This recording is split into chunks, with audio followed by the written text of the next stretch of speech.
Welcome back to week 3 of our Meteor Quilt Along.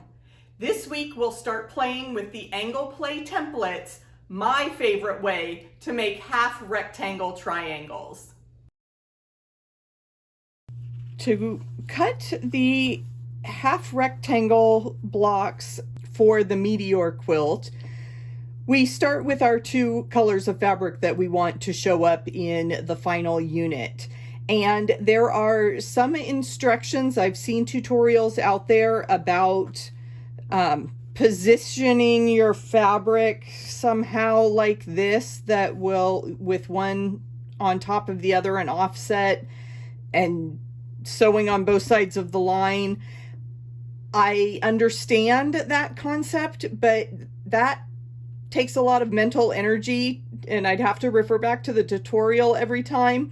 So I am going to use my AnglePlay templates, and AnglePlay makes these blocks come out perfectly every time. The math is already done, the seam allowance is built in for you, the templates are marked with the sizes so that you can start sewing faster and your results are accurate. So you need to refer to the pattern, because you can leave the triangle template right side up and where you can read all the numbers and letters, and that is a right facing triangle because this right angle opens up to the right. The diagonal line is on the right. This pattern calls for left facing triangles. So I am going to flip that template over. Now my right angle is opening to the left. The diagonal of my triangle is on the left. So I know that is a left facing triangle. I also like to work with batiks because then it doesn't really matter if I've got my fabrics right side up or not. If you are working with a traditional print fabric, you want to make sure that all your fabric is face up, because if you just have it folded the way it comes off the bolt and you start cutting, half your triangles will go one direction and the other half will face the other direction, and that's not what we want. The third thing to pay attention to is your rotating mat. It is so much easier to cut with templates when you are on a rotating mat, because you can cut 2 of the sides and then easily turn without messing up the alignment of your fabrics. So we have got our fabric cut just a little bit larger than the template. I've double checked my pattern. I know I want left facing triangles, so I am going to rotate my mat and cut this diagonal first. I do that so that I can get this extra fabric out of the way, and then I can simply rotate, cut the tip off there, because that allows our pieces to line up correctly. Specially engineered templates that do all the math for you. Cut off that edge, and I just have a little hair here to trim off on that. So now I have my 2 triangles together. I am going to set those aside and reposition. If you've done your fabric a little bit more oversized than I have, then you can make a fresh cut. I'm going to line that right up on the diagonal edge there so that I can use the cut that I previously made. And my fabric's a little bit narrow, so I only have to trim off those 2 sides, and then I have the fabric that goes together. So getting ready to sew these pieces, my block is not going to go together like that. I need to flip that piece over. And like I said, with batiks, I don't really need to worry about right side and wrong side. This fabric is pretty much the same on both sides. So I can get my pieces lined up and ready to take to the sewing machine. Okay, when I sew, I position all my fabrics here right by my sewing machine so that I can just grab and go. So I'm taking all of the triangles that I just cut and I'm stacking them up the way that I want the block to look. So then it is simply a matter of folding the fabrics together, right sides together. And again, with batiks, you don't have a right side, so you have to pay attention to the orientation of the fabric and make sure that you are sewing along the diagonal, the longest side of that triangle. And when you put those triangles together and get them ready to sew, you will have mountain peaks. You want mountain peaks. You do not want everything all lined up perfectly. You want to see both pieces of fabric. So then I can just sew along that diagonal. Use your normal 1/4 inch seam.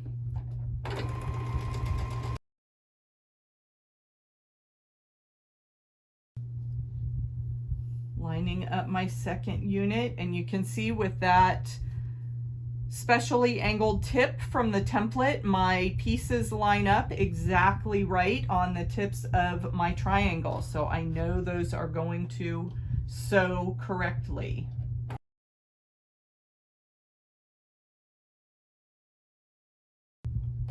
If you find it difficult to sew the tips of the triangles without things getting mangled in your machine, you can start a little bit slower and just gently let the needle catch on the fabric, and then you can speed up to a normal sewing speed. Another tip for working with sharp points on your pieces, these triangle points, is to use a stiletto to guide the fabric underneath the fabric and make sure that it goes under the needle without getting caught down in the bed of your machine or creating a nest of thread underneath. The other tip is to change out your needle plate so that you don't have a big gap here where the needle goes into the machine. You want to look for a single stitch throat plate for your model of sewing machine, and that will help keep your triangle tips sharp and pointy. So we have our half rectangle triangle sewn on the diagonal, and when I am working with AnglePlay templates, I like to press my seams open. And you know, if you've been around True Blue Quilts for a while, that I don't iron very much, so I am going to just finger press these seams open. Why would you press your seams open? They will lay a little bit flatter. You don't have that bulk of pressing to the dark, and where all those points meet at the end, they will stay nice and crisp and accurate, and you won't have bulk where those triangle seams come together in the block. So I have not found any less strength in my quilt. I go ahead and stitch in the ditch. Even though it's pressed open, everything holds together just fine when I am quilting, even with my seams pressed open. I have laid out the Meteor block so that I have my pinwheel spinning. And if you remember from the week 1 video, I asked you not to sew this center as a 4-patch, and this is why.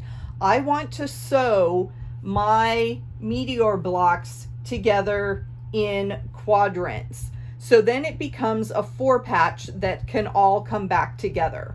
So we'll sew the accent rectangle to the center 4-patch square, and then add our triangles on the long side of the darker fabric. Keep your light background fabric to the outside and sew along that long edge with the small point of your triangle to the center 4-patch.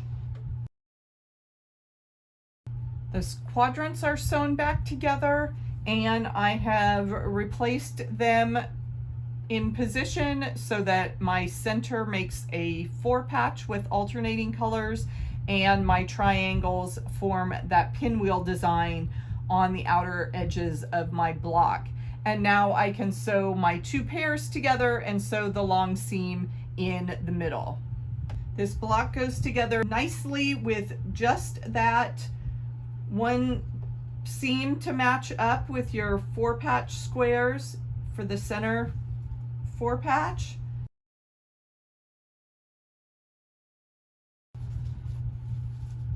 Finger press the 2 halves of my block together in the same orientation.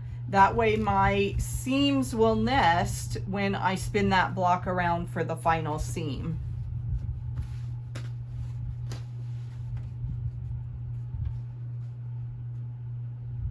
Now I have 3 places to pin because I have the center of my block and then the outer edges of those 2 squares. You want that, all the intersections around your center 4 patch to matching and pinned.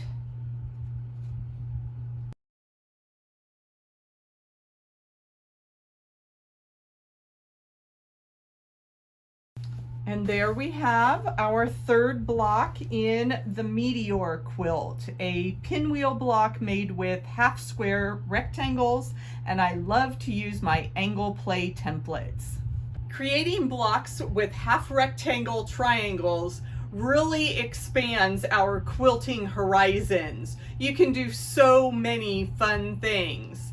I recommend the AnglePlay templates, but I know that it is hard to justify a tool that you may only use for 1 block or 1 quilt. But the beauty of AnglePlay is that there are so many patterns available. In fact, I wrote a whole book. You can find AnglePlay the easy way on Amazon or at my website, truebluequilts.com. After you enjoy the Perced meteor shower this weekend, come inside and sew your very own meteor quilt.